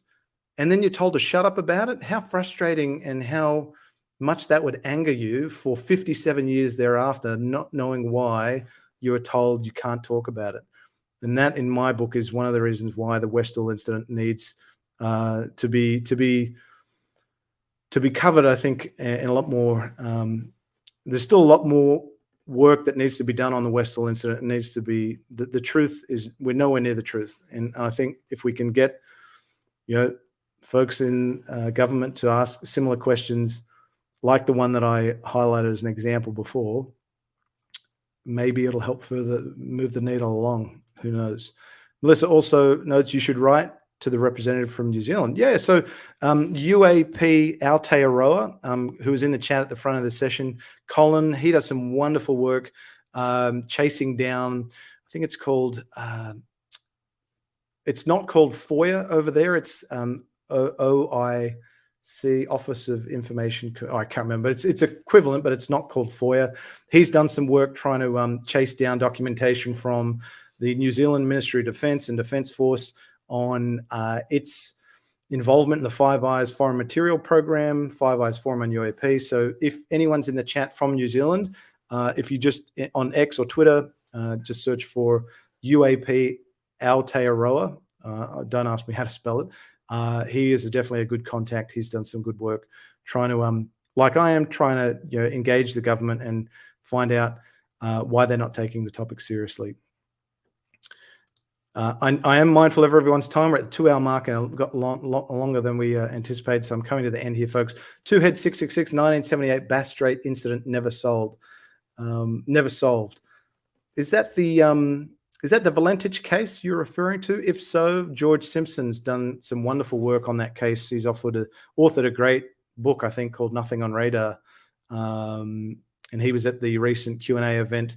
I know Jimmy had a good chat with him. He was at the Q&A event that Ross Coulthart did. So if that's the one you're referring to, yeah, that is definitely one that is an unsolved cold case. Jimmy states something official on the record for Westall from the Australian government needs to be given. I wholeheartedly agree. Michael Smith, welcome. There are Australian Parliament House forms where you can get signatures for proposals to be heard. Very true. And to your follow-up point there, Michael, to create a petition to have an item heard in the Senate, see link above. So if you've included a link there, anyone that's interested, have a look at the link from Michael Smith. To that point, Michael, I actually submitted an application to the House of Representatives back in June for a formal review of UAP to be conducted and an investigatory body established to better understand the national security threats and safety of flight risks that UAP pose in Australian context. 759, including my own signatures, were secured for that petition. That was presented to the House of Representatives. It was all in the appropriate, it was all correctly documented, so it was accepted, it was presented, it was discussed, and now I'm currently awaiting a response from the Minister for Defence, Richard Marles. I'm not expecting anything that's going to, put a smile on my face, but at least we're collectively, having our voices heard. And the more people that's one petition. There are many, many other petitions that we could put together. And if anyone out there is happy to put a petition forward to one of the appropriate, government bodies, I will be the first to sign it. So, like Jimmy says, let's all do our part. Final comment from James. It's bonkers that the media are so reluctant to cover the UAP issue. They would get enormous ratings, especially given the declining popularity of mainstream media. You think that they'd jump at the opportunity. 100% agree with you. Look at the success that News Nation has had. They're a newcomer to the cable news space. Look at the success that they've had just covering this topic. Starting with the Dave Grush interview that Ross Coulthart broke to the world. I mean, I don't know why. And in Australia, that's true as well. Like Ross Coulthart with his 7 News Spotlight documentaries that he's done on the UAP topic. I think one of them has had over a couple of million views. And the 60 Minutes special that the US did was a couple of years ago, one of their highest rating shows in history. From a ratings perspective, and if ratings means revenue, advertising revenue, why wouldn't you cover the UAP topic more?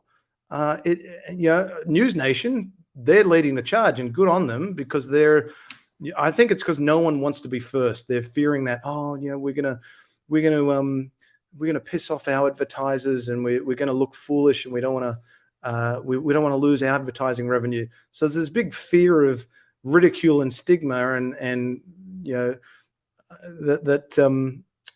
media still doesn't want to touch the topic. Well, look at News Nation as a success story. If you're a politician, look at Senator Whish Wilson as a success story. He was re-elected last year. He hasn't. I'm sure he's probably copped some ridicule and stigma from maybe constituents, but you know what? There are probably a lot of people out there that support the work that he's doing on this topic more than there are not. So it is frustrating, though, that the media, particularly in Australia, are so reluctant to cover off on the topic. Data derivations. Thank you, just popping in. Thank you for joining, my friend. Thank you, just popping in. Been busy writing discovery reports for ADF. Appreciate the work that you do. I've had some engagement with you on X Twitter, so thanks for joining. And last few comments here, folks. Matt Davis, the way our world works, perhaps we need a Hollywood-style movie on Westall to generate public interest, emphasizing the cover-up. You could be right. There's a musical that's scheduled to launch later this year that's been inspired by the Westall incident. So who knows? It would be great to see the Westall incident. I mean, comparable to the Ariel School incident, where you've got children seeing something and reporting beings exiting crafts and having,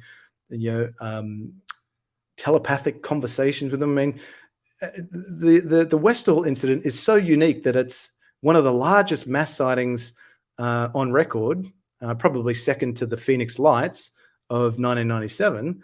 And you have teachers that have seen it. You have it's got everything to it. It's got the classic flying saucer shape reported, between 1 and 3 objects performing, exhibiting flight characteristics that aren't usual for or common for aircraft. You've got an alleged landing at the Grange, kilometres south of Westall. You've got the military presence. You've got people being told to shut up about it. You've got, it has everything about that is true of a classic, close encounter of the third kind, or second kind, I should say, sighting. It has absolutely everything to it that you could want from a case, and just 57 years later, it's still a cold case. It's still a mystery, it's so frustrating. Michael Smith, thank you. Good to hear you got House of Rep petition with over 700 signatures going. Yes, I'll certainly keep you posted on the response. When that response comes from the Minister of Defence, I'll be sure to post it to social media and do an update on this channel, so you can be apprised of the latest developments there. So look, that's all of the comments. Thank you all so very much for taking some time out of your Saturday to join me for this update. I'm sorry that I haven't got more exciting news to reveal. It really kind of feels like we're at this stagnation point, this plateau point. But again, like I said, if we all take it upon ourselves to continue to consistently and persistently engage our elected representatives and members of the media on this topic, hopefully we can reach a point of critical mass and make that little small, tiny snowball roll down that hill and gather greater speed and greater mass, so that eventually our friends within the Australian government and Department of Defence take this topic seriously. So on that note, folks, I will leave you with these final words, this brief video. Thank you again for taking the time out of your day. Thank you for your support. I really, truly appreciate it.